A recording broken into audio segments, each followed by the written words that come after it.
অরূপ আজও মেজাজ দেখে বাইরে বেরিয়ে গেল। অরূপ যাবার পর পরমা বারান্দার পাশে এসে দাঁড়িয়েছে। বারান্দার পাশে লাগোয়া একটা জুঁই গাছ আছে। এই জুঁই গাছটা পরমার খুব প্রিয়, সব সময়ের বন্ধু। পুরনো এই জুঁই গাছটা কত বছর ধরে বারান্দার পাশে দাঁড়িয়ে আছে তা পরমার জানা নেই। বিয়ের পর পরমার শ্বশুর শাশুড়ি দেওর ননদ সহ ভরা সংসার ছিল। তখনও কেউ মনে দুঃখ দিয়ে কিছু বললে রাতে বারান্দায় এসে এই জুঁই গাছের কাছে নালিশ জানাতো। এখন ননদের বিয়ে হয়ে গেছে, দেওররাও চাকরি সূত্রে কলকাতার বাইরে নিজের সংসার নিয়ে নিজ জায়গায় প্রতিষ্ঠিত। শ্বশুর শাশুড়িও বেঁচে নেই, এখন একমাত্র ছেলে পাপাই, স্বামী অরূপ আর পরমা। এই নিয়ে তিনজনের সংসার। আজ সকাল থেকে পরমার মনটা খুব খারাপ হয়ে আছে। পাপাই আজ ওর কাছে 1,000 টাকা চেয়েছিল, পরমা দিতে পারেনি, তাই ছেলে মাকে কটা কটু কথা বলে গেল। তারপর আবার অরূপের সাথে ঝগড়া। পরমার এই সংসারে, এই ঘরে আর থাকতে ইচ্ছা করছে না। রোজ রোজ অশান্তি আর ভালো লাগে না। আগে অরূপ এরকম ছিল না। আজ প্রায় 1-1.5 বছর থেকে অরূপ যেন কেমন হয়ে গেছে। কথায় কথায় ঝগড়া করে, মেজাজ দেখায়, একটু থেকে একটু হলেই তেলে বেগুনে জ্বলে ওঠে আর কটু কথা শোনাতে থাকে। একই বিছানায় শুয়ে থাকা সত্ত্বেও আর আগের মতো স্বাভাবিক শারীরিক সম্পর্ক হয় না এখন ওদের। এখন আর পরমার এই সংসারকে নিজের সংসার বা এই ঘরকে নিজের ঘর বলে মনে হয় না। সেদিন পরমা শার্টের বোতামটা সেলাই করে দিতে ভুলে গেছে বলে অরূপ কত কথা শুনিয়ে দিল। আগের দিন অবশ্য বোতামটা লাগিয়ে দিতে বলেছিল অরূপ, কিন্তু এত কাজের মধ্যে পরমার মনে ছিল না। অরূপ চান সেরে এসে অফিসে যাওয়ার সময় শার্টটা গায়ে দিতে গিয়ে দেখে বোতামটা সেলাই হয়নি। ব্যাস রেগে আগুন। পরমা বলেছিল তুমি অন্য শার্ট পরে যাও। না, অরূপ অন্য শার্ট পরবে না, ওটাই পরবে। আর বলে সারাদিন কি করো, ঘরে খাও আর ঘুমাও? সারাদিন কি এত হাতিঘোড়া কাজ করে উল্টিয়ে ফেলো? সারাদিন টিভি মোবাইল নিয়ে বসে থাকলে কি আর ঘরের কাজে মন থাকে? সামান্য একটা বোতামও সেলাই করে রাখতে পারোনি, কাজের বেলায় কেবল ফাঁকিবাজি। পরমা বলে আমার মনে ছিল না। তা শুনে অরূপ আরও রেগে গিয়ে বলে মন সারাদিন কোথায় থাকে? মন সারাদিন যেখানে থাকে তুমি সেখানে চলে যেতে পারো, আমি তোমাকে বাধা দেব না। সেদিন বারান্দায় দাঁড়িয়ে জুঁই গাছের কাছে মনের দুঃখের কথা সব বলে অনেক কেঁদেছে। পরমা সারাদিন এত পরিশ্রম করে, তবু অরূপ কেন এমন বলে? অরূপ বলেছে লকডাউনের জন্য কোম্পানি ওর বেতন আধা করে দিয়েছে। তারপর থেকে পরমা কাজের দিদি পারুলকে অন্যত্র কাজ ঠিক করে দিয়ে পরমা সব কাজ নিজের হাতেই তুলে নিয়েছে। সকাল হলে চা, রুটি, তরকারি, ভাতের থেকে শুরু করে যেদিন যেদিন অরূপের অফিসের কাজে বাইরে যেতে হয় সেদিন অফিসের টিফিন, জলের বোতল গুছিয়ে দেওয়া থেকে ঘর ঝাড়া মোছা, বাসন মাজা সবই খুশি মনে একা হাতেই করে। তা সত্ত্বেও ছেলে আর বাবা একটু কিছু হলেই তাণ্ডব শুরু করে দেয়। অরূপ লকডাউনের পর থেকে ঘরে বসেই কাজ করে আর সারা দিন ফাই ফরমাস করতে থাকে। আজ কিছুদিন থেকে সপ্তাহে 1-2 দিন অফিসে যায়। আজ সকালে ছেলে বলে গেছে তোমার চাইতে পিকলু বাপ্পা ওদের মায়েরা অনেক ভালো। আর অরূপ খেতে বসে ডালে নুন কম হয়েছে তাই নিয়ে কত কথা শোনালো। পাতে একটু আলাদা নুন নিতে হয়েছে বলে অতনু বলে তুমি তো চাও আমার প্রেশার বাড়ুক, আমি স্ট্রোক হয়ে মরি। তারপর অরূপ অফিসে যাওয়ার সময় ওর পছন্দের শার্ট ইস্ত্রি করা না পেয়ে মাথা গরম হয়ে গেছে। বলে তুমি আলসে হয়ে গেছো, তুমি তো আমাকে মনে করিয়ে দিতে পারতে, তাহলে আমি আয়রন করে নিতে পারতাম।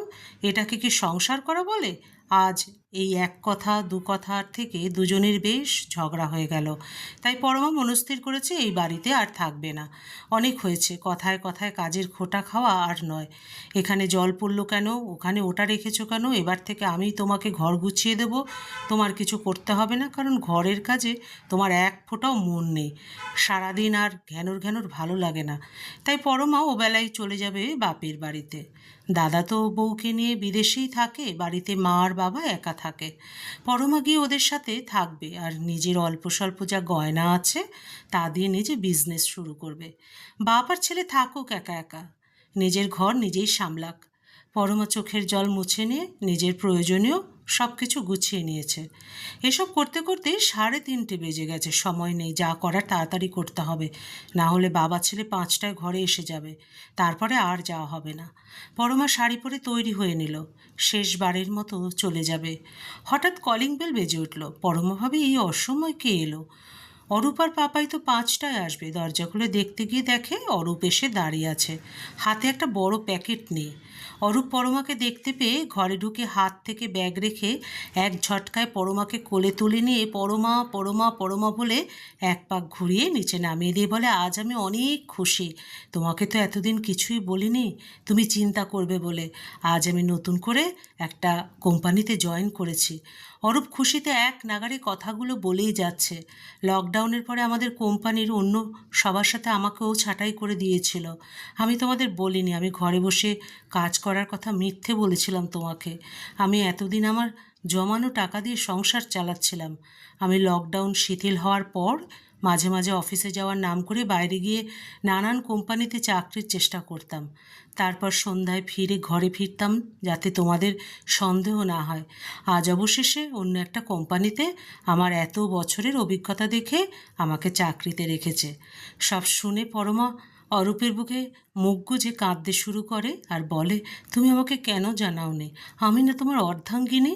দুজনে মিলে দুঃখ ভাগ করে নিতাম। দেখো তো, আমি তোমাকে ভুল বুঝে আজ বাপের বাড়িতে চলে যাচ্ছিলাম। আমায় ক্ষমা করে দিও।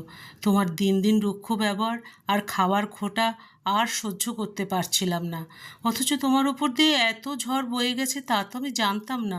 জানলে অন্তত এত অভিমানী হতাম না। কি বললে? তুমি বাপের বাড়ি চলে যাচ্ছিলে?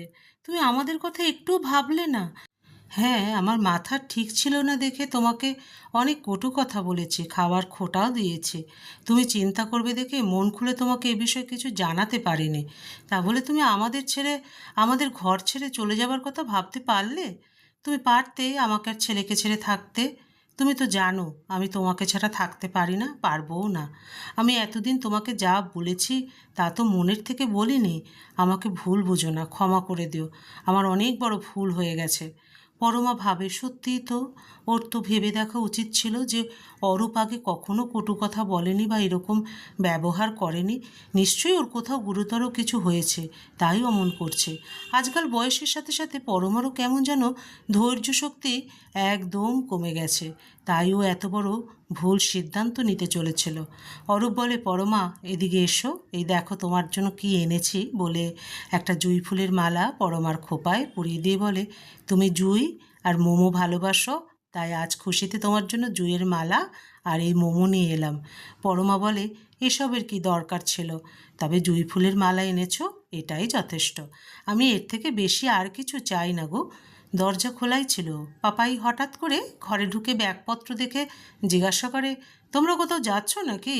অরূপ বলে, দেখ না পাপাই, সকালে তোর মাকে আমি সামান্য কি একটা কথা বলেছি, তাই তোর মা তোকে আর আমাকে ছেড়ে, বাড়ি ছেড়ে তোর দাদুর বাড়িতে চলে যাচ্ছিল। তোর মা যে কেন বুঝতে পারে না যে আমি যা বলি মন থেকে বলি না। পাপাই বলে, ও মা, তাই নাকি? তো কোথায় যাবে আমাদের ছেড়ে? বাপের বাড়ি? পরমা খেপে গিয়ে বলে, তুই চুপ কর, তুই আর কথা বলিস না। সকালে এতগুলো কটু কথা বলে গেছিস আর এখন আবার ইয়ার্কি করছিস? এই খারাপ মায়ের কাছে কেন এসেছিস? পাপাই মায়ের গলা জড়িয়ে ধরে বলে, আরে মা, আমি বা বাবা তোমাকে কখনো মন থেকে বলি না মা। আমি আর বাবা তোমাকে ভীষণ ভীষণ ভালোবাসি। আর কোনো দিনও কিন্তু তুমি আমাদের ছেড়ে যাওয়ার কথা স্বপ্নেও ভাববে না। পরমা কি আর করবে? ব্যাগ থেকে জিনিসগুলো বের করে সঠিক জায়গায় গুছিয়ে রেখে রান্নাঘরে গিয়ে ঢোকে ছেলে আর স্বামীর জন্য। পরমা ভাবে, সত্যিই তো, এখন তো এটাই আমার বাড়ি। এখানে আমাদের নিজেদের কত স্মৃতি বিজড়িত স্বপ্নের সাজানো ঘর। আমার এই সংসার ছেড়ে আমি রাগ করে চলে যাচ্ছিলাম। রাতে শোবার ঘরে গেলে পরমা বলে, আমি আবারও তোমার কাছে ক্ষমা চাইছি। অরূপ পরমাকে বলে, পুরনো সব কথা ভুলে যাও। তারপর অনেক দিন পর আজ আবারও অরূপ আগের মতো লাইট অফ করে পরমাকে পাজা কোলে করে তুলে বিছানায় নিয়ে যায়। বহুদিন পর আবারও পরমা আর অরূপের দুটি মন, দুটি দেহ এক হয়ে যায়। গল্পের সমাপ্তি এখানেই। আবার দেখা হবে পরবর্তী আরেকটি গল্পের সাথে।